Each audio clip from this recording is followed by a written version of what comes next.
জাতীয় কবি কাজী নজরুল ইসলামের ৪৮তম মৃত্যুবার্ষিকী আজ।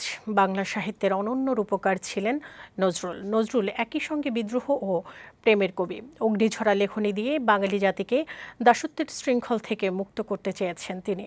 মুছে ফেলতে চেয়েছেন মানুষে মানুষে ভেদাভেদ। তাই সাম্প্রতিক বাস্তবতায়ও নজরুলের চিন্তা ও দর্শন খুব প্রাসঙ্গিক।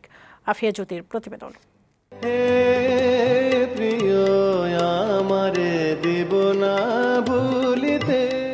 বাঙালির হৃদয়ে চিরস্মরণীয় জাতীয় কবি কাজী নজরুল ইসলাম। যতদিন বাংলা ভাষাভাষী থাকবে ততদিনই তিনি বেঁচে রইবেন বাঙালির অস্তিত্বের সাথে।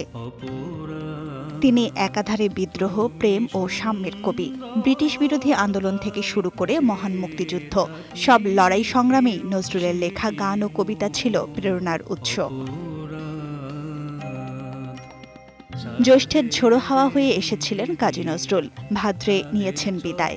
৭৭ বছর বয়সকালে এই কবি বাংলা সাহিত্যের ভুবনে স্বতন্ত্র ভাষারীতি ও শব্দের প্রয়োগে এক নতুন কাব্যধারা সৃষ্টি করেছিলেন, যা তাকে জনপ্রিয় করেছে যেমন, তেমনি বাংলা সাহিত্যকে করেছে সমৃদ্ধ।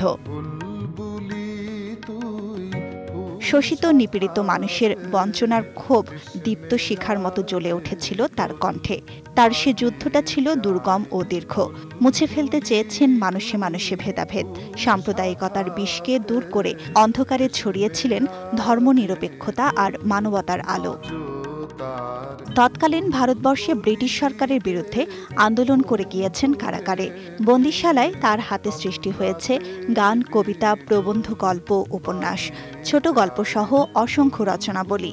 উত্তর ভারতীয় সঙ্গীতের দৃঢ় ভিত্তির ওপর দাঁড়িয়ে রচনা করেছেন আধুনিক বাংলা গানের সৌধ, প্রবর্তন করেছেন বাংলা গজল। সৃষ্টির জন্য যেটুকু সময় পেয়েছিলেন কাজী নজরুল ইসলাম, তাতেই পূর্ণ করে গেছেন বাংলা সাহিত্যের ভাণ্ডার। তার অসামান্য সৃষ্টিকর্মের মাধ্যমে আজও বেঁচে আছেন সকলের মাঝে, থাকবেন অনন্তকাল।